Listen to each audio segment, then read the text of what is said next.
새벽에 카톡을 하나 받았어요. 근데 여기 미얀마의 노년의 선교사님, 85세 되신 선교사님이 지금 심장병으로 4번 쓰러지셨어요. 원래 3번 쓰러지면 돌아가신다는 게 보통 심장병. 왜 그러냐면 심장에 스텐 시술을 하는 곳이 세 곳, 이렇게 혈관이 크게 지나가는 곳이 3곳이에요. 그게 막혀가지고 숨이 콱 막혀가지고 순간 쓰러지거든요.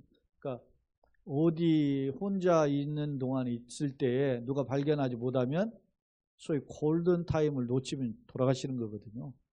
근데 이분은 이제 4번인데 사실은 그 안에 뭐 이렇게 좀 의료가 발달이 되어서 혈관으로 이렇게 허벅지 같은데 이렇게 혈을 찾아가지고 심장까지 이렇게 해서 올라가고 거기에다가 스텐이라고 하는 것이 꽈리 모양으로 동맥을 넓히는 그 꽈리를 거기다 넣어요. 왜냐하면 동맥이 거기가 지나가는 지점이 아주 좁아져 가지고 있어요. 그래서 펌핑을 못 하는 거예요. 그러니까 거기에다가 일종의 쇠로 된 그 용수철과 같은 그런 거를 집어 넣는 거 아주 미세하지만 그걸 집어넣어서 핏기를 열어주는 거거든요. 이게 대동맥 세개인데 제 어머니 예전에 보니까 저희 어머니 2번 쓰러지셨잖아요. 근데 다 집에 있었고 한 번은 또 뭐 손자가 보고 그러니까 그렇게 해서 사셨네. 그러니까 혼자 살고 하시는 분들은 이런 걸 이제 예측이 어렵죠. 이야기가 다른 각도로 갔지만 그 노인 양반이 지난번 제가 한번 들어갔을 때 양군에 계셨었어요. 근데 이제 그때도 한번 쓰러져서 병원에 계셨던 경우인데 이제 한국에 나오셨어요. 그래도 당신 사명인 거야. 이게 살아있는 동안에는 메시지를 주는데 그 달라에 있는 양군 건너편에 강이 흐르고 거기 안에 빈민가가 있는데 참 열악해요. 근데 그곳에 교회가 세워져 있는데 그 교회에 그 사역자 전도사님이 있어요. 거기에 주는 메시지예요. 네가 이 메시지를 가서 전해라. 주는데 그 메시지를 거기다도 주지만 저한테도 보내요. 제가 친구 목사님 여기에서 한국에서 같이 이렇게 하는 목사님 몇 명한테도 보니까 온다더라고 같이. 근데 오늘 또 주신 메시지를 제가 이렇게 보니까 영문으로 장문에 영문으로 써가지고 그걸 보내는 거예요. 오늘 보니까 요한복음 14장 6절의 말씀을 가지고 메시지를 전했더라고요. 근데 이분이 그 메시지를 전하고 그 밑에다가 사진 하나를 보냈어요. 첨부 파일로. 근데 뭐냐면 미국의 그 트럼프 전 대통령이죠. 그 뭐 지저스 온이라고 하는 그 푯말을 들고 있는 사진을 찍은 걸 보낸 거야. 네, 그래서 이분이 얼마나 순수합니까? 제가 순수한 분이에요. 이분을 같이 한 10여 년 지켜본 그 미얀마 이제 그 병신도 선교사님이 아버님이 목사님이고 형님도 목사님이에요. 근데 자기는 목회자 가정에 너무 시달리고 그런 거에 대해서 이제 좀 거리를 두기로 이렇게 살았다가 이 사람도 한 50대 한 후반쯤 됐는데 최근에 이제 저희 친구인 그 하만선 선교사를 만나고 많이 도전도 받고 그렇게 하면서 자기가 복음을 위해서 이제 그 미얀마에서 먹고 살려고 왔지만 복음을 위해서 서포트 하겠습니다. 그래가지고 그 MPS라는 학교에 그 서포터가 되었어요. 그래서 이분이 발이 넓어가지고 다양하게 그냥 이렇게 많은 사람을 서비하니까 그렇게 해서 안내도 하고 해요. 이번에 이 선교사님 쓰러졌을 때 이분이 수발을 들고 좀 많이 애를 썼어요. 근데 이분이 이 쓰러진 이 선교사님을 잘 알아요. 자기가 몇 년 같이 겪어왔다는 거 살면서. 근데 성격이 급하게해가지고 고개를 더 절레절레 흔들더라고. 우리 교회도 2번 왔었거든요. 지난번에 나왔을 때. 그래서 그런 이야기를 하더라고. 그래서 제가 그랬어요. 냄새나고 허물진 사람 아닌 사람이 어딨냐. 그러나 나는 그분이 어쨌든 간에 그렇게 외골 쓰고 뭐하고 어쨌든 간에 성격이 얼마나 괴팍한지도 모른다는 거죠. 어쨌든 간에 그 연세에 80 넘어서 오매불망 그 한 영혼을 생각하면서 거기까지 가고 쓰러져도 가고 돈 생기면 가요. 그냥 그렇게 해서 그렇게 하는데 나는 그것만 봐도 하나님 기뻐하지 않겠나 그런 생각이 든다. 그런 이야기를 하면서 허물보다는 그런 부분에 하나님이 장점 보지 않겠나 그런 말을 한 바가 있어요. 근데 그분이 그런 복음의 순수함이라고 하지만 우리는 그렇게 판단하는 거예요. 저 사람이 교회 다니니까, 저 사람이 예수 믿으니까, 저 사람이 그 어느 교회 뭐 집사라대 장로라대 이러니까 자꾸 투표를 하는 경향이 있어요. 한국 교회가. 저는 그게 굉장히 못마땅해요. 아직도 미성숙한가 이렇게. 근데 제가 앞서 얘기했잖아요. 그러니까 그런 마인드로 볼 때 트럼프 여러분 보세요. 지금 민주당에서 바이든이 물러가고 새로운 대통령 후보로 여성 부통령이 지금 해리스가 됐잖아요. 대통령 후보로. 근데 여기 제일 먼저 내건 게 뭐예요? 낙태를 허용하겠다는 거 아니에요. 민주당에서. 네? 그렇게 해서 여성 단체에 찾아가 가지고 제일 먼저 연설을 했는데 내가 대통령 되면 낙태 허용하는 금지하는 이번에도 대법원에 판결이 났는데 나는 그걸 추진하겠다는 거예요. 네? 그러니까 기독교적인 개념으로 봤을 때 우리가 보면 민주당보다는 공화당, 미국으로 따질 때 공화당이 보수적이니까 거기에 더 가까워요. 근데 그러면 기독교인들이 볼 때 좀 더 바른 길을 걸어가야 되잖아요. 보수가. 근데 제가 보기에는 미국 사회 다 우리 한국 목회자들 다 그렇게 생각하지 않지만 제가 생각하는 경우에는 트럼프는 깡패예요. 네? 통계도 정확하지 않은 수치를 가지고 남들 협박하고. 네? 미국 사회가 제가 늘 이야기하는 제가 그 강의를 했던 미국의 그 학생들한테도 그런 이야기했어요. 당신들이 한국 분데 희한해 그 사람들은 낀 세대로 사는 거지. 한국인인데 미국에 가서 30년, 40년 이렇게 살면서 거기서 공부를 못했잖아요. 못해서 가서 이제 먹고 살만하게 됐어요. 돼가지고 이제 보니까 자기가 대학 졸업증이 없는 거죠. 공부를 하고 싶은 거예요. 그러다 보니까 신학 공부도 하고 싶고 그래서 공부를 해요. 이분들 굉장히 순수해요. 에? 60대 저 이야기했죠. 70대도 있고 50대도 있고 30대도 있어요. 20대 30대도 있어요. 근데 이 사람들은 20대 30대 이 사람들은 신앙이 없어요. 내가 봐도 그러면 왜 거기 신학교를 공부하느냐? 이유가 딱 한 가지. 그 사람들은 신학교 하면 소위 말하는 F1 비자, F20 그 비자를 받아가지고 미국에서 추방을 안 당하는 거예요. 나 이거 못 봐라 공부하잖아. 그게 신학교가 무슨 수단이에요? 자기가 미국에서 직업을 하는 잡을 얻어가지고 일자리 하면서 그건 주야. 그리고 신학교는 뭐예요? 자기가 불법 체류자가 아닌 것을 방어하는 수단에 불과한 거거든. 그러니까 내가 좀 얄밉잖아요. 내가 보기에는. 그죠? 그래서 좀 더 깐깐하게 뭡니까? 출석도 체크하고 학점 리포터에 대한 것도 말이죠. 깐깐하게 배점하고 그렇게 그러면 이 사람들 다 F예요. 그런데 그 총장하고 교학차장 연락이 왔어요. 거듭거듭. 뭐라고 하는 줄 아세요? 불신자에게도 전도하는데 우리 이렇게 학교에 하나님 연결해 줬는데 그냥 너무 막 어떤 법대로 원칙대로 너 공부 못했으니 F다 이렇게 주면 이 사람들이 한번 왔다가 떨어지지 않겠느냐. 그러니까 이게 참 딜레마잖아요. 이러지도 못하 저러지도 못하. 그렇다고 무조건 학점을 줄 수도 없고. 그래서 전반적으로 제가 예를 들어서 미니멈 5점에서 10점 정도는 후하게 전 학생들한테 점수를 줘야 되겠구나. 그 사람들만 또 줄 수 없잖아요. 그래서 몇 명 되지 않지만 그렇게 해서 제가 이렇게 2학기를 한 거예요.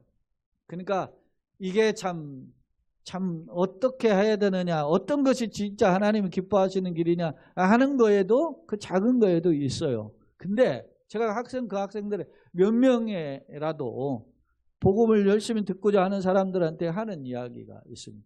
당신들이 미국에 가서 잘 먹고 잘 사는 사회 위치에 있고 나름대로 이제는 그 사회에서 기여를 하는 그런 위치에 있어요. 근데 여전히 어디를 다녀요? 한인교회를 다니죠. 한인교회 똑같이 한국처럼 설교해요. 자녀들, 거기에서 자녀들 낳고 손주들 낳고 해도. 그러면서 여전히 한국적인 문화관에 찌들어 있어요. 여러분, 코로나가 왔을 때 마스크 하는 사람은 어디예요? 한국. 그리고 미국의 한국 교포들. 똑같아요, 우리 문화하고. 그러니까 자기가 얼마만큼 다른 사회에서 살아도 자기가 가지고 있는 문화를 벗어나기가 힘든 것이 우리의 보통의 모습이에요.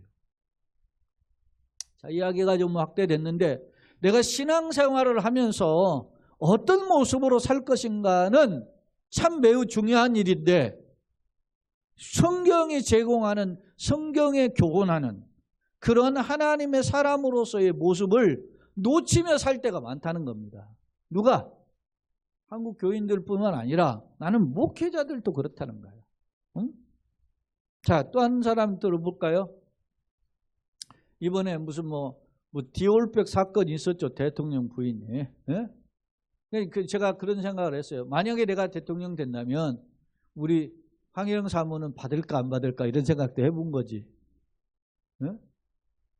그게 어떻게 대처를 할까? 내가 물론 이 사람이 시계에다가 몰래카메라를 장착하고 가서 그 전달해 주는 것을 했어요. 왜? 이거 가져오셔. 제가 그 영상 다 봤는데 제가 2번 반복해서 봤어요. 그렇지만은 단호하게 거절을 안 하더라고. 그렇지만은 대통령 부인은 거절해야지, 단호하게. 예? 도덕성이. 그러니까 평상시 이런 거에 도덕적인 마인드에 훈련이 안 돼 있는 거지. 준비가 안 돼 있는 거예요. 그릇이 안 됐다는 말이에요, 이 말. 내가 대통령을 되려고만 했지, 대통령으로서 어떻게 국민들에게 영향을 주는 사람으로 살 것인가에 대한 전혀 준비가 안 돼 있는 거예요. 특권은 누리려고 했지, 그 특권에 따른 소위 오블리스 노블리제라고 하는, 노블레스 오블리제죠 라는 그런 책임에 따른 정당한 그 지위에 따른 책임을 생각 안 했다라는 거예요. 왜? 이게 우리 한국 사회의 소위 말하면은 보수 계층의 지도급 그룹에 가지고 있는 도덕관들이에요. 내가 판단하기로는 그래. 한국에 무슨 검사가 되고 판사가 되고 자기가 공부를 열심히 해서 그렇게 됐지, 그만큼 사회 지도자로서의 그릇이 안 된 사람들이 부지기수란 말이에요, 내가 보기에는. 근데 그 중에 나는 그들이 예수를 안 믿은 사람들은 별 상관이 없어요. 근데 그들 중에는 분명히 교회를 다니고 예수를 믿는 사람이 있을 거란 말입니다. 그들이 왜 그런 생각을 같이 못했을까 하는 것이 늘 나에게는 퀘스천 마크예요. 적어도 예수를 믿는 집사, 목사, 장로, 권사라면 성경적인 삶의 고민을 했어야 될 건데 그냥 남들이 사는 대로 살아가는 거야. 그냥 그런 삶을 계속 살려면 우리에게 말씀에 대한 고민이 필요 없죠. 목사님 혼자 아세요. 나는 나대로 살 겁니다. 이러지. 오늘 우리가 수련회 하는 목적이 뭡니까? 다시 성령으로 충만하게 새로워지게 해달라고 하는 그 의미가 뭐냐 이거예요. 하나님 뜻대로 살기를 원하는 거죠. 그렇다면 우리가 어떻게 살아야 되는가? 하나님은 어떤 사람을 기뻐하시는가? 나는 하나님의 사람이냐라고 하는 되물음을 가지고 살아야 돼요. 자, 하나님은 돈 많은 사람이나 또는 학벌이 좋은 사람이나 재능이 특출한 사람이나 그가 힘을 가진 권력자라고 해서 사용하는 게 아닙니다. 오히려 요즘 수요예배 때 다니엘 지금 살펴보잖아요. 예수님이 다니엘의 기도하는 중에서 예수님 환상 중에 인자 같은 이가 나온 그게 구약에서 활동하신 메시아잖아요. 와셔가지고 미래에 되어질 일들을 보여줘요. 현재 당면한 바사 제국의 모습과 그리고 헬라 제국의 모습을 보여줘요. 지금 바사 제국이 어떤 모습이에요? 다니엘이 바벨론에 끌려가가지고 70년에 포로됐을 때 그 70년의 포로 기간이 맞춰졌는데 나라가 바벨론에서 페르시아라는 나라로 바뀌었어요. 바뀌었는데 이 나라가 자기들을 일부를 해방을 시켜줬지만 여전히 어떻게 해요? 파쇼 국가예요. 파쇼 국가. 절대 권력으로만 짓누르는 국가예요. 그러니까 다니엘 얼마나 힘들겠습니까? 자기 마음속에 하나님의 나라를 바라보고 싶은데 그런데 환상을 딱 보여주셨는데 그 환상 속에 어떤 나라예요? 바사 제국에 이어서 또 다른 뭐가 등장해요? 헬라 제국이 등장하는 환상을 보여줘요. 근데 이 헬라 제국은 더 악질이라는 거예요. 다니엘서 1장 12장까지 환상들을 보세요. 그러니 얼마나 다니엘이 마음적으로 힘들었겠습니까? 네? 소망이 안 보이잖아요. 여러분 이게 똑같아요. 우리가 지금 이 땅에 사는 시대에 어떤 놈이 저 못마땅해서 저놈 대통령 이제 빼내고 또 다른 놈 하나 시켜놨더니 그 놈이 되고 오히려 더 악하고 더 그렇게 하잖아요. 똑같아요. 세상을 통하여서 소망이 없는데 그러면 어떤 게 위로냐? 메시아에 대한 위로인 거지. 오늘 우리에게 주시는 위로도 마찬가지. 자, 오늘 4장인데요. 사도행전 4장인데 이 4장은 3장 4장에 벌어진 사건을 알아야 이 4장의 내용을 알 수 있어요. 자, 한번 보겠어요. 3장 6절. 지금 베드로가 요한이 기도 시간이 되어가지고 성전에 올라갑니다. 올라가는데 마침 성전의 미문이라고 하는 그 아름다운 문이라고 하는 것이죠. 그곳에 앉아가지고 구걸하는 거린이 있었어요. 거린이 있었어요. 그 거린이 자 3장 5절에 보면 그가 그들에게 무엇을 얻을까? 그가는 지금 앉아가지고 일어서지 못하는 나면서부터 앉아있는 사람. 이 사람 4장 22절에 보면 40살이나 된 사람이. 그러니까 40년 동안 앉아서만 생활한 사람이에요. 그런데 이 사람이 베드로와 요한 이런 다른 사람 막 지나가는데 그때 한 푼 주세요. 구걸을 했어요. 그때 무엇을 얻을까 하고 5절에 보니까 바라보죠. 그런데 베드로가 뭐라고 하는지 보십시다. 6절 다 같이.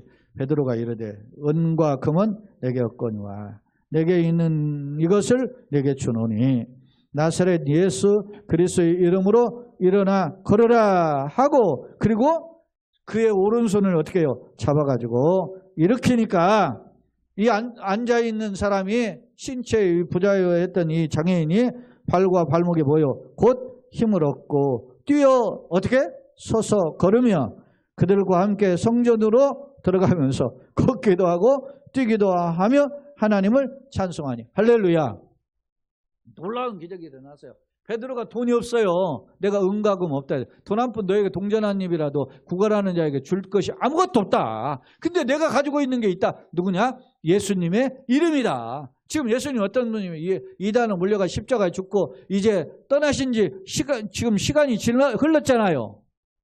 그 상황 속에 베드로가 예수님의 이름으로 내가 명하나니 일어나 걸어라면서 오른손을 잡아서 지가 일으켜 본 거야. 그랬더니 일어나더라. 그런데 이 사람이 일어날 뿐만 아니라 서기도 하고 걷기도 하고 뛰기도 하면서 같이 이제 베드로와 요한과 함께 성전에 지금 들어가는 겁니다. 지금 들어가면서 하나님을 찬송하니까 놀라운 역사가 일어나니까 사람들이 막 난리가 나가지고 열로 다 물린 거예요. 아니 저는 구구라선 40년 동안 내가 지켜봤는데 저놈이 안전병이었던 사람 아니냐. 그런데 어떻게 저런 일이 벌어졌냐 하고서는 막 베드로와 함께 그 사람을 지금 에워쌌습니다. 그때 여기 보세요. 11절 나은 사람이 베드로와 요한을 어떻게 해요? 붙잡으니 모든 백성이 크게 놀라면서 달려 나아가 솔로몬 행각이라 불리는 행각에 모이거늘 12절 같이 읽어봅시다. 베드로가 이것을 보고 백성에게 말하되 이스라엘 사람들아 이 일을 왜 놀랍게 여기느냐. 우리 개인의 권능과 경건으로 이 사람을 걷게 한 것처럼 왜 우리를 주목하느냐. 이게 베드로가 내가 보기에는 베드로가 제일 먼저 놀랐을 것 같은데 그게 베드로는 이걸 당연하게 받아들여요. 왜 이걸 놀랍게 여기느냐. 이 말은 무슨 말이에요? 지금 하나님께서 기적을 일으키는 주인공인 베드로잖아요. 사실은 역사는 누가 했어요? 하나님이 하시죠. 그러나 그 하나님의 도구가 된 이 베드로의 마음을 이미 준비하셨다. 할렐루야. 매우 중요한 이걸 우리가 놓쳐서는 안 돼요. 사랑하는 여러분, 하나님이 나를 쓰시려면 나의 마음의 그릇부터 준비하는 줄로 믿습니다. 내가 누군가를 살리고 누군가를 치료하고 누군가를 변화시키기 전에 하나님은 나의 그릇부터 준비시켜 주시는 줄로 믿습니다. 이걸 볼 수가 있어요. 왜 놀랍게 여기느냐 반문하잖아요. 깜짝 놀랐네. 나도 놀랐네. 이렇게 하지 않고 베드로가 지금 굉장히 이 자기를 향하여 달려드는 군중들을 향해서 이야기를 하고 있어요. 그러면서 뭐라고 하느냐. 아브라함과 이삭과 야곱의 하나님, 우리 조상의 하나님이죠. 이게 이제 소위 옛 조상의 하나님이에요. 그 종 예수를 영화롭게 하셨다. 그렇게 하면서 보세요. 13절에 너희가 그를 넘겨주고 빌라도에 놓아주기로 빌라도가 내가 이 사람 죄가 없다 하고서 놓아주려고 했는데 못 박으라고 막 그랬잖아요. 그래서 너희가 그 앞에 거부하였으니 그냥 십자가에 석방하지 말고 죽이라고 그랬잖아요. 했으니 14절 너희가 거룩하고 의로운 일을 거부하고 도리어 살인한 사람을 놓아주기를 구하여. 그죠? 누구를 구했습니까? 강도 바나바를 살려달라고 그랬잖아요. 에? 바라바죠. 정확히. 구하여 생명의 주를 어떻게 해요? 죽였도다. 그러나 누가? 하나님이 죽은 자 가운데서 그를 살리셨으니 우리가 이 일에 뭐요? 증인. 베드로가 누구의 이름으로? 예수의 이름으로. 십자가에 매달은 이스라엘 백성이 이단으로 말하는 이름으로 그걸 정했다는 거예요. 여러분, 베드로가 이게 갑자기 똥배짝이 그냥 생긴 게 아니에요.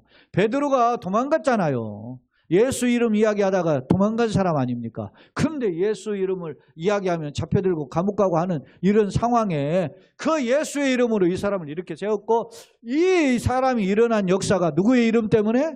예수 이름 때문에 일어났다. 할렐루야. 이 베드로가 이렇게 뒤집어진 사람이 되었다는 겁니다. 어떻게 이렇게 달라질 수 있었느냐. 자, 오늘 당시 좀 더 이제 성경을 지나가서 당시 베드로가 이렇게 놀라운 역사가 일어나니까 이렇게 하니까 성전 안이 어떻게 됐어요? 지금 시끌벅적 됐습니다. 그러니까 성전의 대제사장을 비롯해서 성전에 있는 레위인들이 막 야 이게 무슨 일이냐 그러니까 갑자기 저렇게 무슨 시끄러운 일이야 하고 보니까 저 성전 앞에 지금 40년 동안 구걸하던 놈 있지 않습니까? 있지. 그 사람이 일어났어요. 누가 베드로라는 사람이 이렇게 했어요. 예수 이단 그 제자라고 하는 베드로라는 놈이 이렇게 세웠어요. 그렇게 해서 난리가 났습니다. 그래?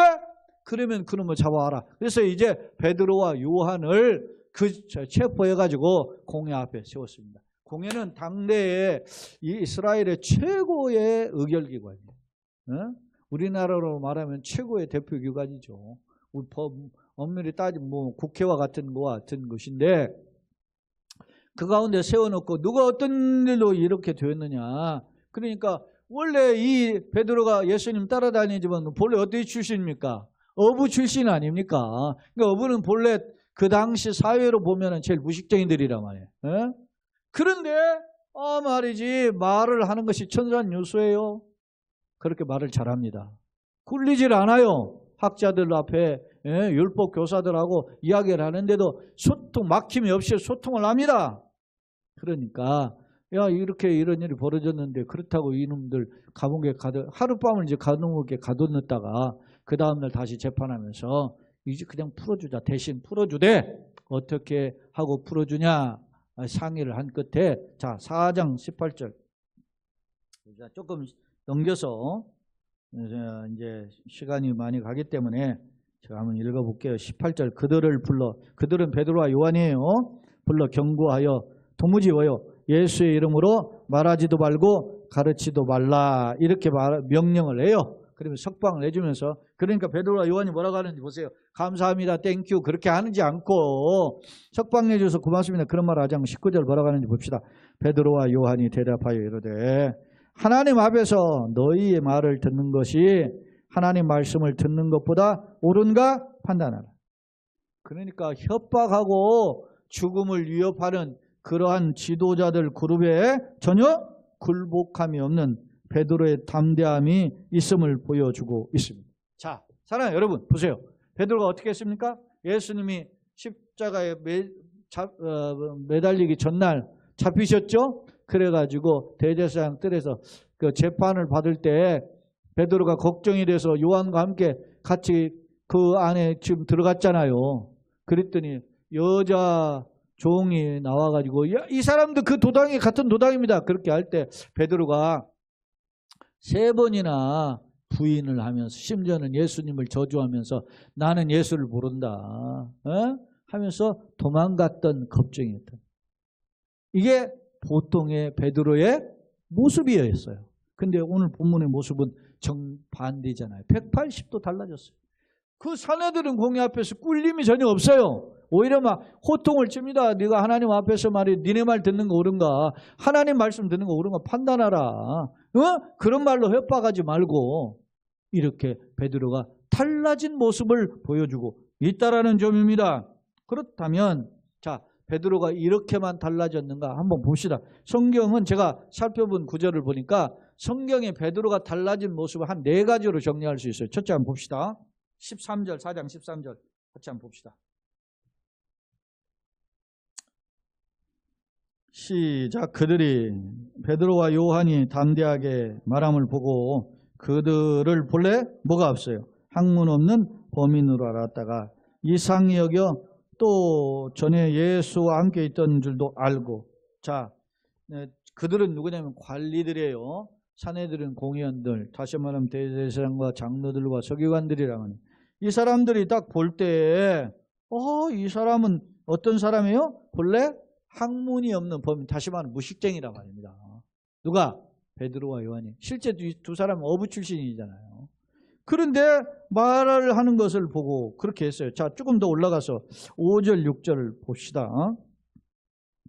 자, 이튿날 관리들과 장로들과 서기관들이 예루살렘에 모였는데 6절, 대제사장 누가 있어요? 안나스와 그리고 전 대제사장인 가야바, 이게 이제 안나스의 장인이에요.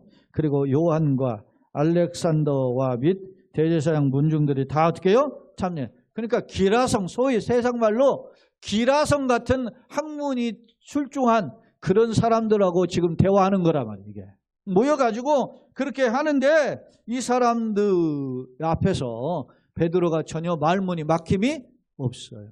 무엇이? 무식쟁이가 어떻게 이렇게 바뀌게 줬는가? 그러면서 12절 보세요. 12절에 자 11, 12절을 같이 한번 읽어봅시다. 시작. 이 예수는 너희 건축자들이 버린 돌로서 집 모퉁이에 머릿돌이 되었느니라. 다른 이로서는 구원을 받을 수 없느니 천하 사람 중에 구원을 받을 만한 다른 이름을 우리에게 주신 일이 없음이라 하였더라. 보세요. 구원은 오직 예수밖에 없다. 하나님이 이렇게 말빨로 꿀리지 않을 뿐만 아니라 성경도 능통이 있어요. 사랑하는 여러분, 무엇이 도대체 이렇게 베드로와 요한으로 하여금 이렇게 무식쟁이에서 성경에 능통한 그리고 달변가로서 그리고 관리들과 막힘없이 어떻게 해요?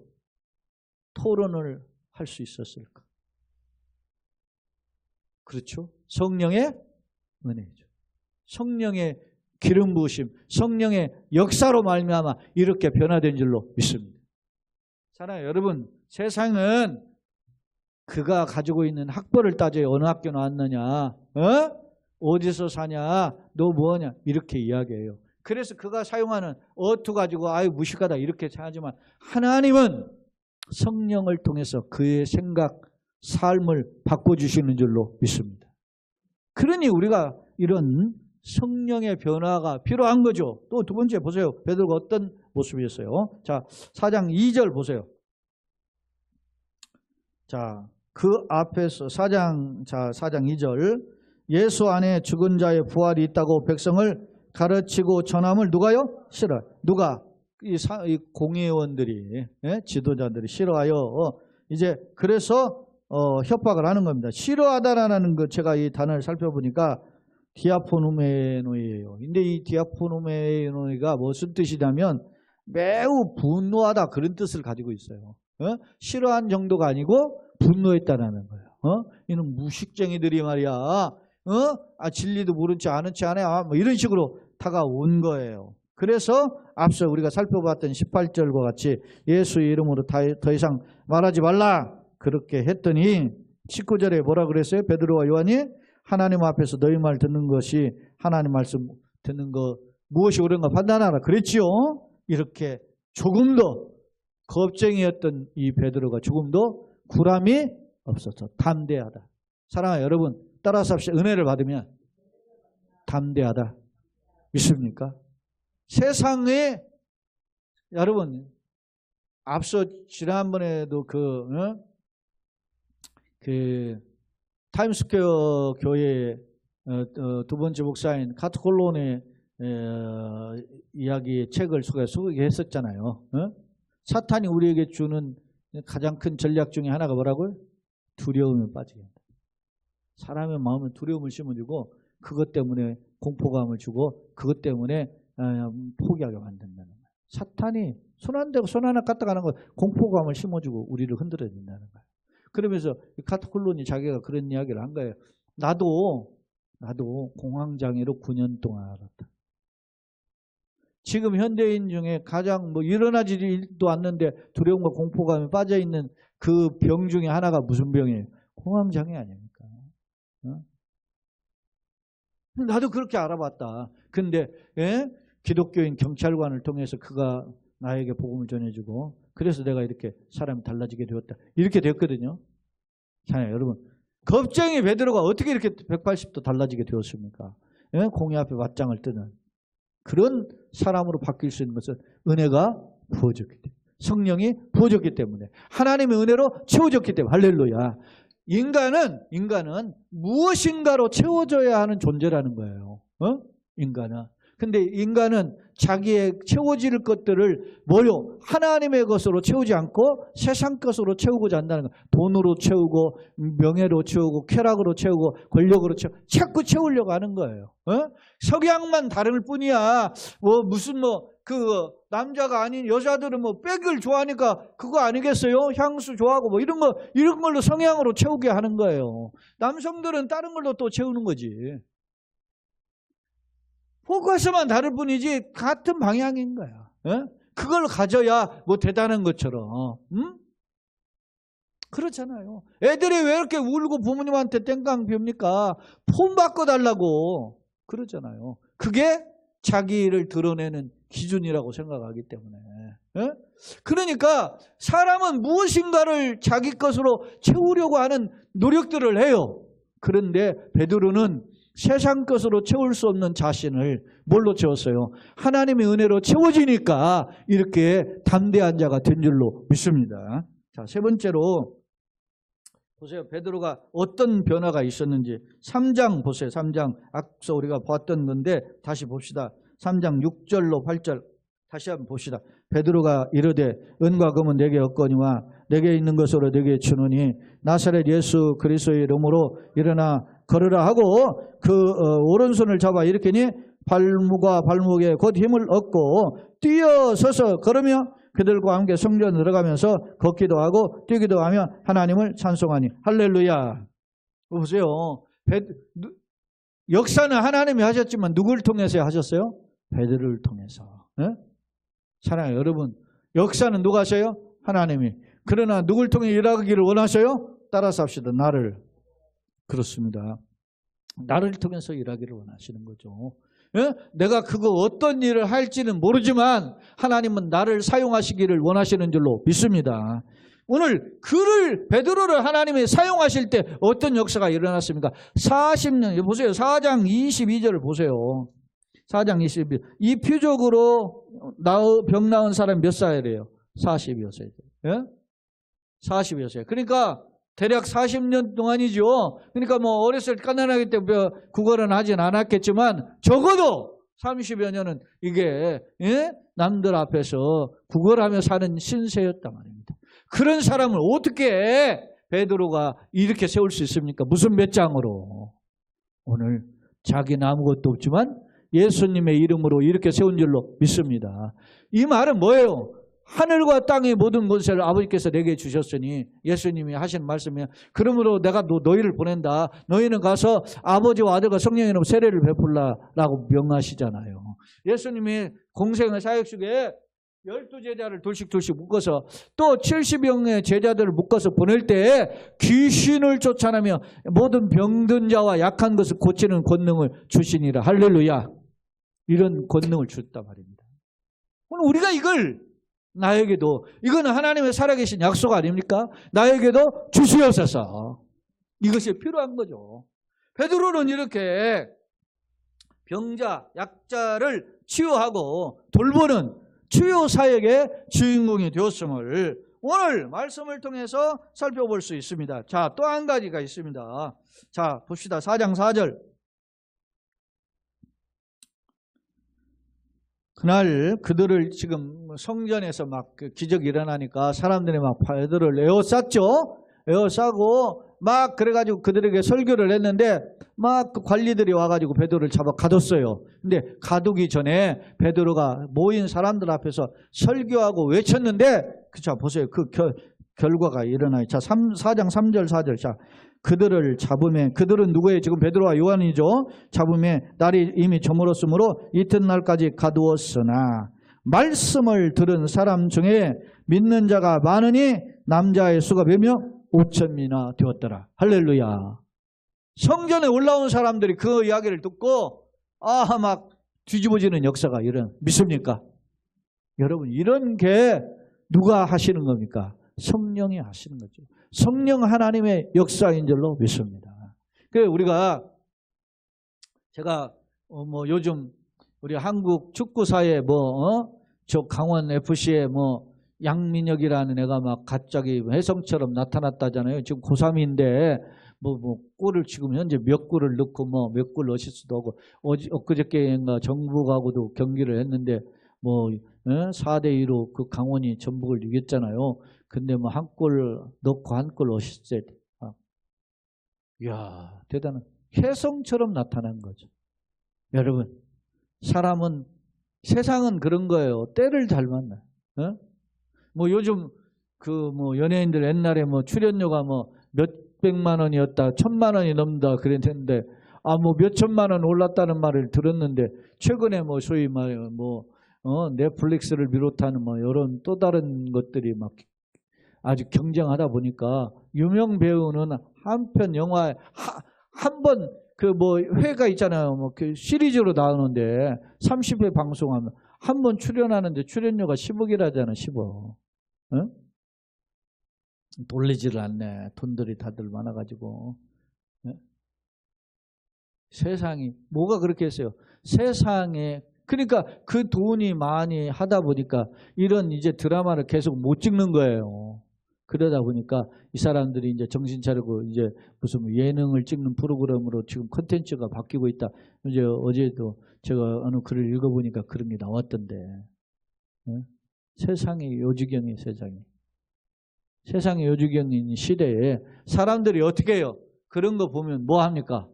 소위 못 먹었는데도 살찌는 걸 뭘 들렸다 하죠? 부항 들렸다 그러잖아요. 못 먹어서 얼굴이 막 부어가지고 하는 것이 부항기들 옛날에. 이런 시대가 어떻게 해요? 정신적인 부항기가 들린 사회에 우리가 살고 있는 거예요. 바로 이런 때 베드로는 무식쟁이죠.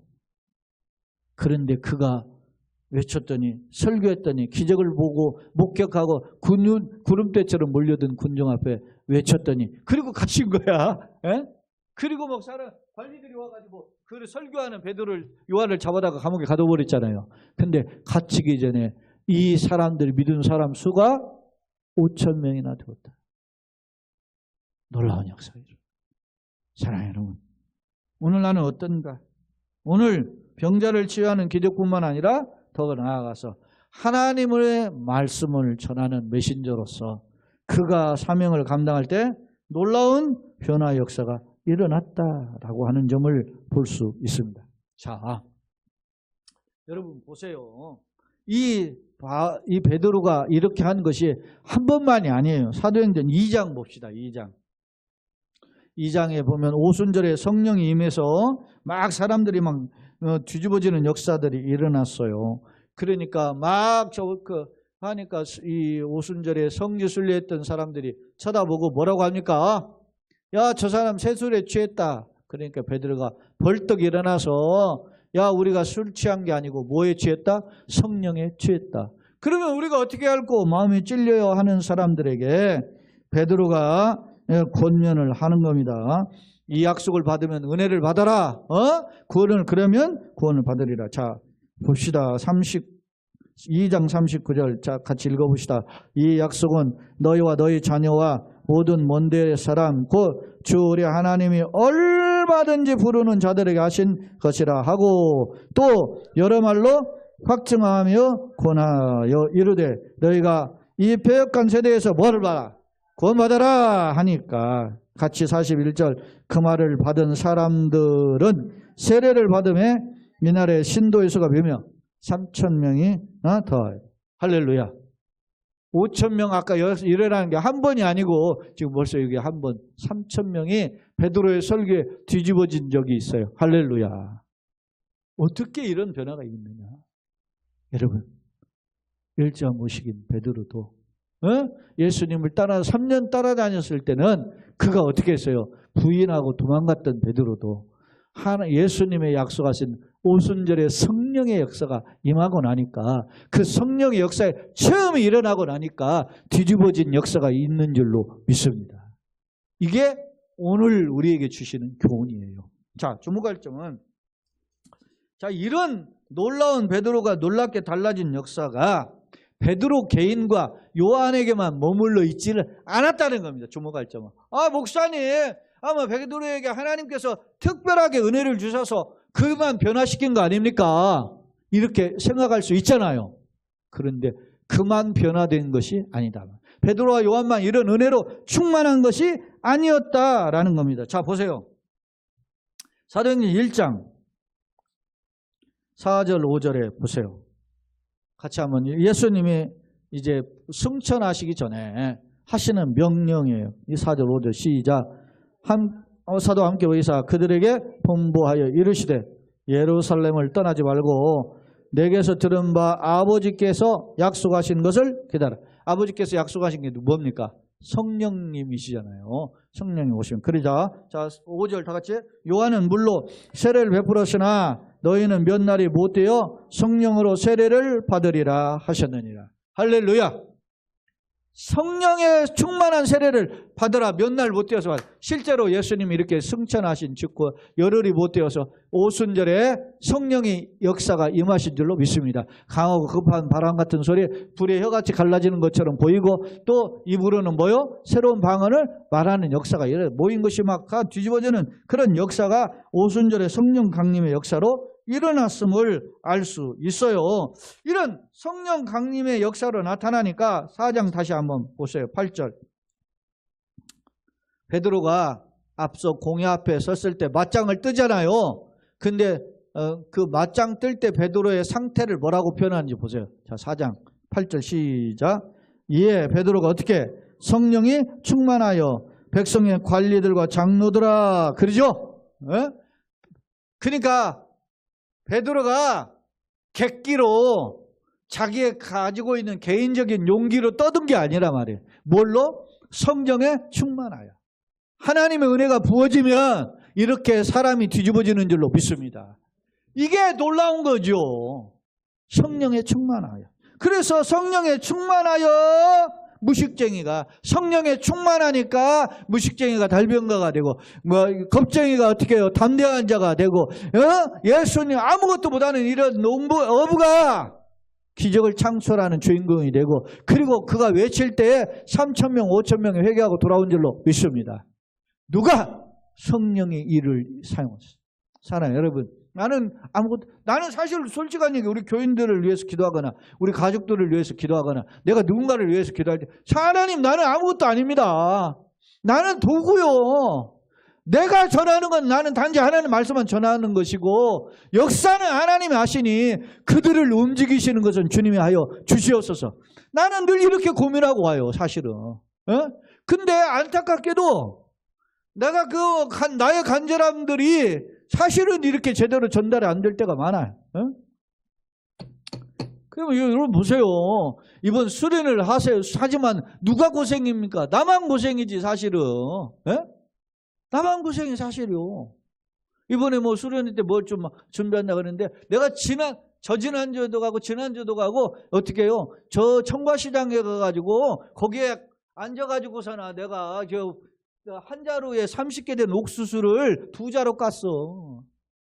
그거 여기 오시는 수련회 때 하나라도 잡술 수 있도록 하게 한다고 사모 마인드가 그래서, 그러면 그렇게 하지. 사실 제가 여기에 보면 낮 예배 설교에는 이렇게 막 뻘건하게 다 이렇게 메모가 다 돼 있잖아요. 오후 예배 설교는 지금 제가 이렇게 뻘건하게 한번 체크해서 올라와야 되는데, 제가 아침에 오전에 8시 반까지 오후에 설교 본문만을 정해서 해놓고, 낮 예배가 지금 제게는 급하니까 낮 예배 것만 준비하다가 지금 올라오려고 하니까 이거 오후 예배 출력을 안 해놔 급히 다시 돌아가가지고 출력을 해서 어디지 설교문을 출력을 안 해놓은. 그러니까 한번 제가 읽어보고 빨간 걸 쳤으면 제 마음에 저 여유가 생길 텐데, 막 불안해서 올라왔어. 제 미안한 하나님 앞에 죄송하죠. 제가 그렇게 뭐가 바쁘다고. 잡일이 많은가요, 잡일이. 사랑해요, 여러분. 오늘 그런 상황에도 우리에게 은혜 주실 자가 있는 줄로 믿습니다. 그러면 하나 궁금증이 있어요. 앞서 이렇게 베드로가 놀랍게 달라졌는데, 그러면 당시 교회의 모습은 어떤가? 자, 오순절에 열흘이 예수님이 승천하시고 모여가지고 120명이 기도했어요. 기도했는데 그 120명이 다 뒤집어졌는데, 이 시간이 흐르면서 협박받고 지금 감옥에 갇히고 이런 상황이 반복이 되는데, 그러면 당시 예루살렘 교회의 모습은 어땠을까? 한번 보세요. 자, 그러면 봅시다.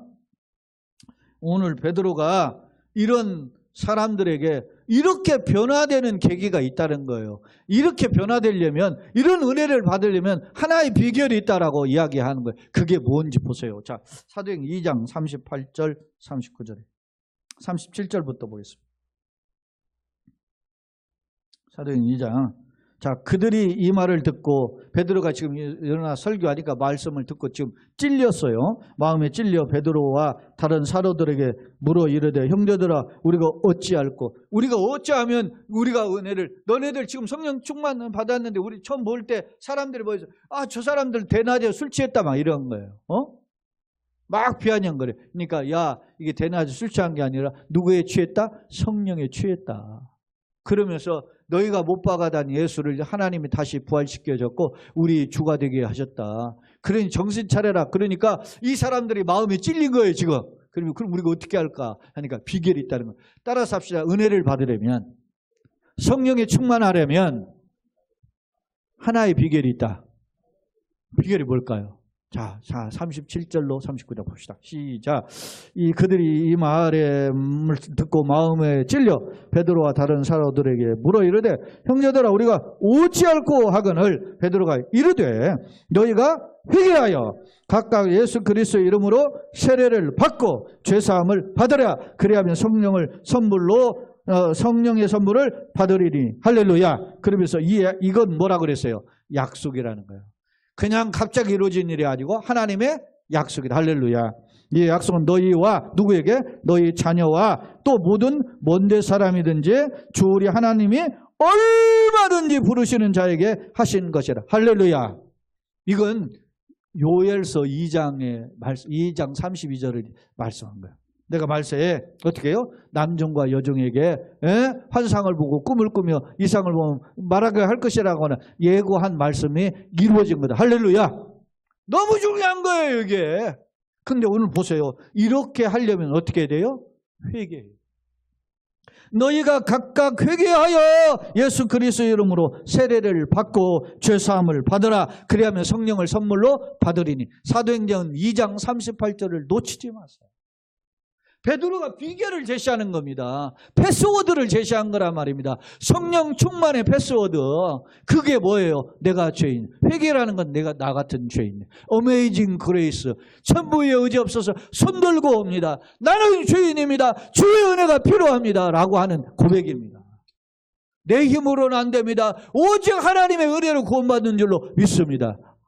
이것이 바로 믿음의 고백이고 그 고백대로 받는 게 뭐예요? 세례예요. 그럴 때 성령을 뭐요? 선물로 받으리니 라고 이야기하고 있음을 알 수 있습니다. 자, 그렇습니다. 오늘 성령님께 붙들린 이 모습은 비단 베드로만이 아니라 오순절에 120명의 성도였고 더 나아가서 이를 통해 전도함을 받은 많은 사람들이었음을 성경은 보여주고 있어요. 자, 그렇다면 성경에서도 우리가 한번 사례를 살펴봅시다. 하나님이 사용하셨던 사람들 특징 보세요. 여러분 보세요. 모세가 하나님의 부름 받을 때 하나님 어떻게 해요? 여긴 거룩한 산이니까 너희 발에 뭐를 벗어라? 신발을 벗어라. 회개하라는 말이에요 이게. 이사야 선지자가 하나님의 부름을 받을 때 화로다 나여 어떻게 해요? 망하게 되었다. 절망할 때 하나님의 천사를 보내가지고 제단에 불접게로 불숯을 가져다가 입에 지지잖아요. 그 회개의 죄사함을 용서해줘. 내 죄가 사하여졌느냐. 입술에 대해 그 하나님의 그 제단의 숯불을 대면서 뭐라고 해요? 천사가 내 죄가 사하여졌느냐. 여러분 보세요. 바울은 나는 죄인 중에 뭐요? 괴수였어요. 포행자, 행악자, 핍박자였어요. 그런데 그가 예수를 만나고 뒤집어진 뒤에 하나님의 일꾼이 된 줄로 믿습니다. 오늘 우리가 내가 하나님의 사람으로 쓰임받는 사람이 되려면 주님을 영접하는 마음의 그릇이 준비하는 것을 따라서 합시다. 회개. 믿습니까? 여러분 삭개오가 어떤 사람이었습니까? 가장 손가락질을 당한 사람이었습니다. 그런데 예수님을 영접하고 그가 손바닥을 뒤집는 것 같은 정반 180도 바뀐 삶을 살게 되었어요. 이게 회개라는 거죠.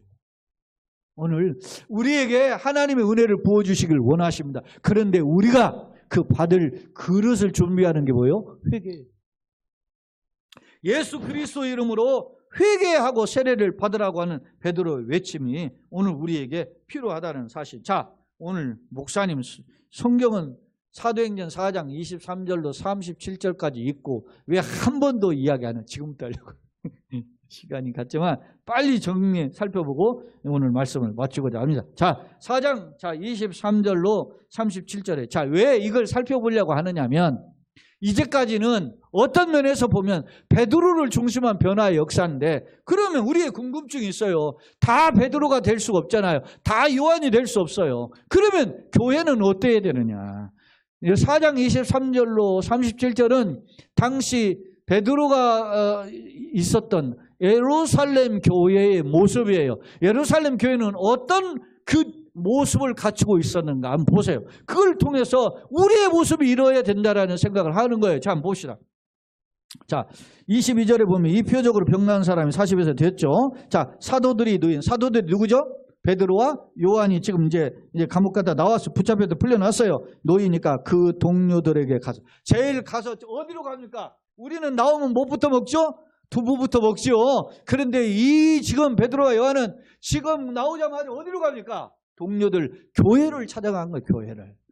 예루살렘 교회를 찾아가서 제사장들과 장로들의 말을 다 어떻게 해요? 알리니. 사람이 사실은 굳은 이야기는 안 하는 게 좋죠. 그런데 베드로와 그러니까 장로들과 제사장이 한 말이 뭐예요? 예수 이름으로 다시 말하지 말라는 협박이죠. 근데 그렇게 나한테 우리에게 이렇게 협박을 하더라. 그러니까 그 말을 들은 자 교회의 반응이 어떤지 봅시다. 자 24절 다 같이 시작. 그들이 듣고 한 마음으로 하나님께 소리를 높여 이르되 대주제여 천지와 바다와 그 가운데 만물을 지으신 이시여. 할렐루야.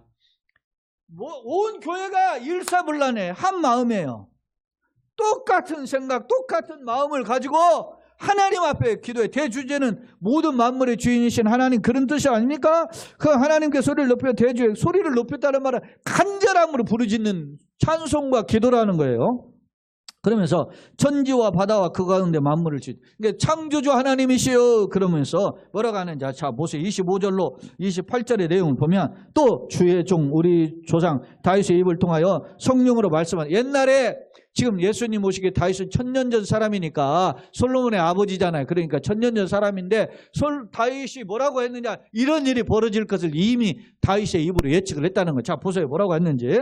자 어찌하여 열방이 뭐요? 분노하며 족속들이 허사를 경영하여. 열방이 분노하고 족속들, 그 민족들을 가리켜줘. 열방이나 족속은 다른 나라 사람들이란 말이에요. 그 사람들이 허사를 경영하여. 분노하고 허사. 근데 잘못된 것에 집착하는다, 그런 뜻이에요. 근데 다윗이 이런 시를 진 거예요. 이런 시편에 보면은. 그러면서 세상의 군왕들이 나서며 그리고 관리들이 함께 모여가지고 누구를? 주는 아버지 하나님이죠. 주와 그의 누구를? 그리스도, 그의 아들 메시아를 대적하는다. 그러니까 하나님 앞에 세상의 왕들이 권력을 가지면 뭐 하는 짓이에요? 하나님을 높이기커녕 맞짱을 뜨려간다는 거예요. 지가 대단한 것이냐. 정권 5년 잡고 4년 잡고 몇 년 잡지도 않는데 길어봤자 또 다른 놈들은 어떻게 해요? 푸틴 같은 건 뭐 20년, 뭐 김정은 같은 거 몇십 년 잡지만 그래도 그거 하다가 죽는 거야. 근데 그 기회에 다른 생각을 하고 살잖아요. 무식한 놈들이에요 그게. 성경을 그러면서 뭐 푸틴이 막 얼음 깨고 들어가가지고 성호 긋고서는 물속에 들어가잖아요. 그게 하나님 믿는 거죠. 그게 믿는 게 아니야. 아까 이야기했잖아요. 트럼프가 제가 뭐 지저스 원태라고 뭐 편말 들고 왔다고. 그게 하나님 믿는 놈이 아니라고 내가 보기에는. 그러면 그의 말과 함께 고백과 함께 그에 따르는 열매가 있어야 돼요. 예수님의 마태복음 7장의 말씀같이 열매로 그들을 알리라. 여러분, 내가 잘 먹고 잘 사는 것은, 내가 부자가 되고 내가 유명이 되는 것은 나로 인하여서 누군가를 살리기 위함인 줄로 믿습니다. 누군가를 행복하게 하기 위해서 먼저 만들어진 그런 은혜를 주신 거란 말이죠. 착각, 그것을 못하는 사유가 될 때 주님의 심판날이 가까운 거지. 그런 시대에 우리가 와서 있어요. 우리가 그러면 어떻게 할 것인가? 여러분, 영적 전쟁에 비상한 전쟁터에 와 있다는 것을 우리가 알 수 있어요. 자, 오늘 보세요. 자, 23절, 4장 24절에 그렇게 하기를 어찌하여 열방이 분노하며 족속들이 허사를 경영하는고 세상의 군왕들이 나서며 관리들이 함께 모여 주와 그리스도를 대적하도다 하시니로소이다. 그랬더니 과연 언제 그런 일이 나타났어요? 과연 헤롯과 누가? 본디오 빌라도. 자, 헤롯은 분봉왕이죠. 본디오 빌라도는 누마인이죠. 이 사람들이 어떻게 해요? 서로 견제하는 그룹이에요. 근데 이 두 놈이 어떻게 됐어요? 짝짝꿍이 된 거죠. 짝짝꿍이 되어서 이방인과 이스라엘 백성과 어떻게 합세하여 하나님께서 기름 부으신 거룩한 영 누구? 예수를 거슬러 하나님의 권능과 뜻대로 이루려고 예정하신 것을 행하려고 이성에 모였나. 사탄의 앞잡이가 되어서 예수를 죽였는데 알고 보니까 하나님 아버지의 뜻은 뭐요? 아들이 죽어야 인류가 산다. 할렐루야. 뭡니까? 나름 굉장히 머리를 굴려서 사탄의 앞잡이가 되어서 예수를 대적하고 핍박하면 내가 하나님을 대적하는 것인 줄 알았는데 오히려 이건 아버지의 뭐요? 계획이었다. 할렐루야. 그러니 뛰는 놈이 나는 놈이 있다고 아무리 사탄이 발악을 해도 그 위에 역사하시는 분은 뭐요? 하나님이심을 믿습니다. 1000년 전에 누가? 다윗 왕이 이런 노래를 했는데 그 일이 이렇게 응했다. 지금 이런 일이 벌어지고 있다. 그런 뜻이에요. 그러면서 이런 표현을 하고 있어요. 과연 그런 일이 벌어진다. 그러면서 28절에 하나님의 권능과 뜻대로 이루려고 예정하신 그것을 행하려 위성해 보였다. 이놈들이 전부 연합해가지고 결국 짝짝꿍 이래가지고 예수를 죽이면은 사탄의 왕국이 셀 줄 알았는데 알고 보니까 사탄의 왕국이 서기는커녕 예수님이 십자가의 죽으심을 통해서 어떻게 사탄이 결박당한 줄로 믿습니다. 이게 아버지의 계획이라는 거예요.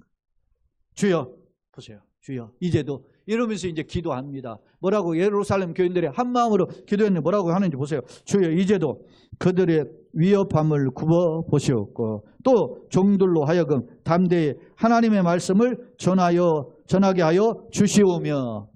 뭐라고 기도하는 거 보세요. 이들이 우리를 지금 행패하고 넘어뜨려가는 사탄의 계획을 굽어 보시옵소서. 할렐루야. 불쌍히 여겨 주셔야 우리가 강건한 줄로 믿습니다. 사탄의 도전에서 승리하는 줄로 믿습니다. 뿐만 아니라 어떻게 기도하는지 보세요. 담대히 하나님의 말씀을요 전하게 하여 주옵소서. 우리의 사명은 굴하지 않고 흔들리지 않고 예수 복음을 전하는 것인 줄로 믿습니다. 그렇게 기도하고 더 나아가서 30절 손을 내밀어 뭘 병을 낫게 하시고 또 표적과 기사가 거룩한 종 누구의 이름으로? 예수의 이름으로 이루어지게 하옵소서 하더라. 이런 기도를 한 거예요. 누가?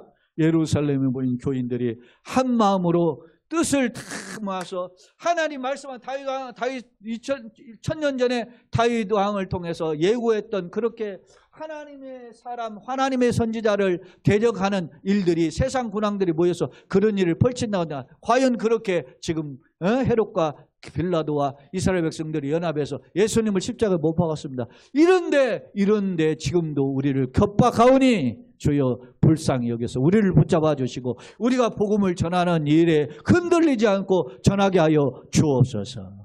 이런 기도를 한 줄로 믿습니다. 여러분 보세요. 베드로와 요한처럼 3,000명 5,000명 기적만 안 일어났지 이 예루살렘 교회가 어떻게 해요? 너무나 순수한 거죠. 너무나 진실한 거죠. 너무나 복음적인 거지 않았습니까? 너무 멋있잖아요.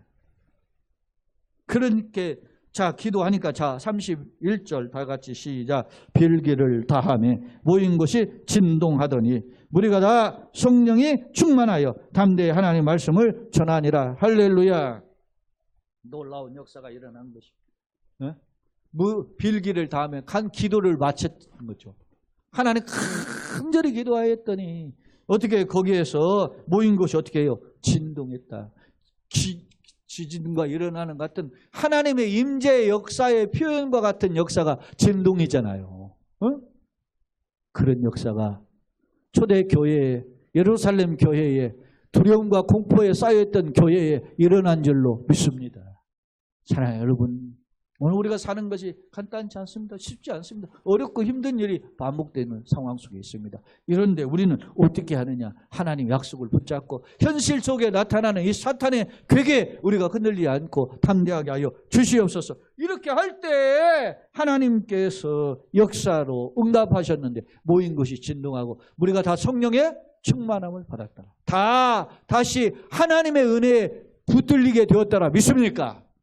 사랑하는 여러분, 사탄이 가장 두려워하는 게 뭡니까? 우리가 성령 충만한 거예요. 하나님 은혜에 붙들리는 거란 말입니다. 세상 돈에 붙들리는 거 사탄은 결코 두려워하지 않습니다. 세상 명예요, 세상 권력에 붙들리는 거 우리를 결코 두려워하지 않아요. 그러나 우리가 예수에 붙들리는 거, 복음에 붙들리는 거, 하나님의 말씀에 붙들리는 것을 가장 두려워하는 줄로 믿습니다. 오늘 우리에게 이런 은혜가 부어지기를 예수님의 이름으로 축원합니다. 그래서 제목을 다시 성령으로 충만하게 하옵소서라고 정했다라는 점입니다. 누가? 베드로 요한만이 아니라 예루살렘의 교회가 이렇게 다시 충만하게 되기를 원했던 거예요. 자, 그렇게 성령에 충만하니까 어떤 행동들, 어떤 결과들이 나타납니까? 보세요. 32절로 보면 믿는 무리가 한 마음과 한 뜻이 되어 모든 물건을 서로 통용하고 자기 재물을 조금이라도 자기 것이라 하는 이가 하나도 없더라. 여러분 보세요. 여러분 자기 것이 내 것이지 요즘, 그죠? 요즘은 뭐 조금이라도 해가지고 막 지나가는 사람, 가다가 차에 툭 지가 부딪혀놓고서나 돈 달라고 하고, 어떤 사람은 나는 가서 할머니나 이렇게 할아버지 지나가면 빵 안 해요. 골목길 가다가도 그냥 갈 때까지. 이제 배운 거야 내가. 왜? 빵하고 가다가 그냥 주저앉으면 어떡해요. 빵 소리 때문에 주저앉았다고. 제가 이번 주간에 우리 건물에 제가 그냥 옥수수 사온 날이야. 옥수수를 씻는데 물이 갑자기 안 나오는 거야. 이거? 그래서 누가 이 땡볕 더위, 뭐 이렇게 한 4시쯤 됐는데 이때 뭔 공사하나? 그래가지고 부두두두 해서 옥상에 물탱크 올라가고 열어봤더니 밸브가 다 열려 있어요. 또 큰일이네. 공사를 안 하는 거예요. 근데 물탱크가 비었으니까 물이 없는 거지.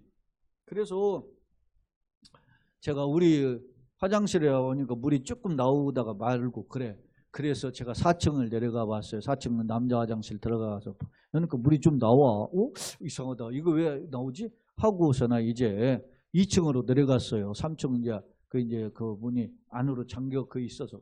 그래서 이제 2층을 갔더니 남자 화장실은 문이 잠겨 있고 여자 화장실은 문이 열려 있는데 보여. 그 들어가서 이렇게 밸브를 열어보려다 해도 되잖아요. 근데 내가 안 들어갔어요. 이렇게 했다가 웬 변태가 들어와가지고 여자 화장실 들었냐. 그럴 수 있잖아.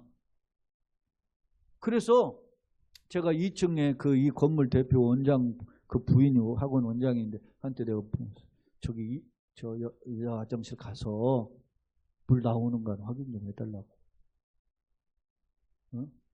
그랬더니 갔더니 물을 켜니까 물이 좀 나오잖아요. 물 나오는데요 하고서나 그래. 그러면은 다 층마다 2층도 나오고 4층도 나오고 그럼 우리 층만 나오는 길이 어떻게 막혔나. 이거 큰일인데 이러. 그래 조금 있었더니 이제 1층부터 전화가 오길 시작하는 거야. 목사님네 교회 물 나와요 하면서. 지네도 안 나오는 1층에. 그러면 전부 안 나오는 건데 남은 물이 조금 나오다가 그게 나왔던 거고. 그러니까 이런 생각을 안 하는 거야. 다 입주자 자기만 다 편하게 생각하지. 내가 무슨 입주자들하고 무슨 관계가 있다고 막 무슨 일 있으면 종 부르듯 나만 저한테 전화를 받아. 그래서 제가 이제는 옥탑에 올리는 물이 지하의 물탱크 그게 2배 이상이 되는 물탱크가 있어요. 거기서 모타로 올리는 건데 이 지하의 모타 내려가서 보니까 모타가 돌지를 않아요. 스위치를 변환을 시켜도 돌잖아. 그래서 조펌프가 있고 보조펌프가 있는데 보조펌프를 돌리는 스위치가 내가 뭔지를 모르니까 이 관련된 이게 전기하는 분한테 전화를 했더니 받질 않아. 그러고 있는데 이 건물 대표가 자기가 주펌프 보조펌프를 한 달에 한 번씩 변환하고 있다고. 목사님 한번 변환시켜 줄 수 있냐고 그래서 제가 그 앞에 있으니까 이야기해보라니까 변환 스위치를 하니까 돌아요. 그래서 물이 이제 탱크에 차가지고 사용하게 됐는데 물 안 나와요 하면서 나한테는 전화했는데 목사님 고생하셔서 물 나오게 된 거 감사합니다. 전화는 하나도 없어. 이게 사람이야. 아쉬울 때는 불러대는데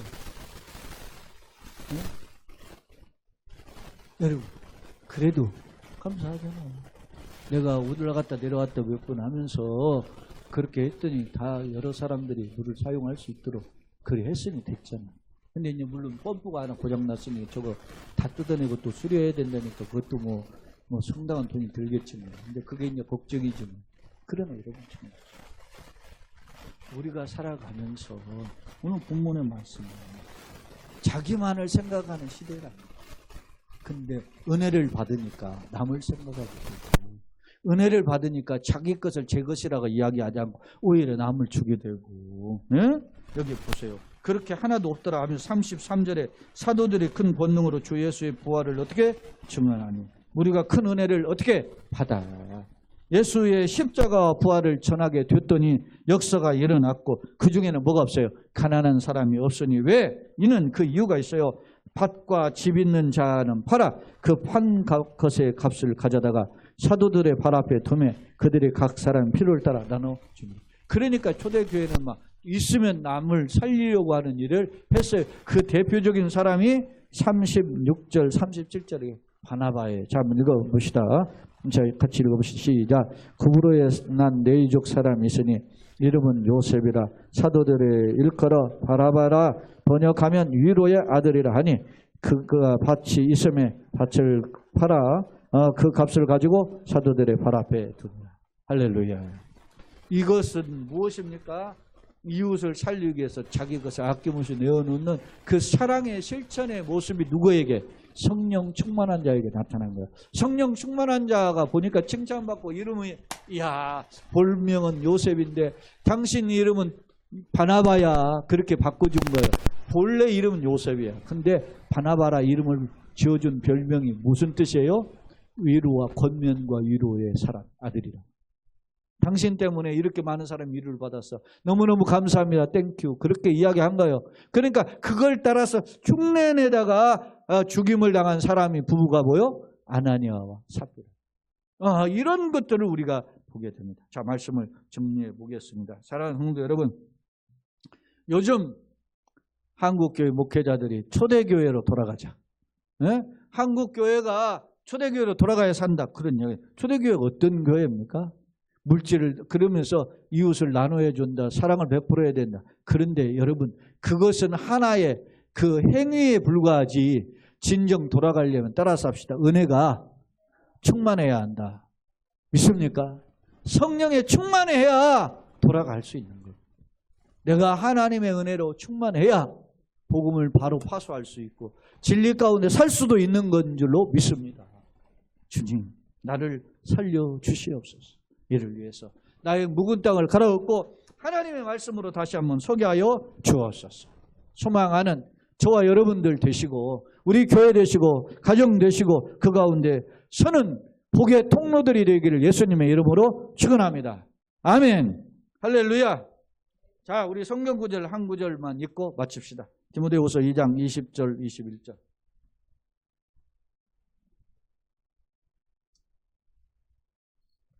디모데후서 2장 20절 21절입니다. 같이 읽겠습니다. 시작. 큰 집에는 금그릇과 은그릇뿐 아니라 나무 그릇과 질그릇도 있어 귀하게 쓰는 것도 있고 천하게 쓰는 것도 있나니 그러므로 누구든지 이런 것에 자기를 깨끗하게 하면 귀히 쓰는 그릇이 되어 거룩하고 주인의 쓰임에 합당하며 모든 선한 일에 준비함이 되리라.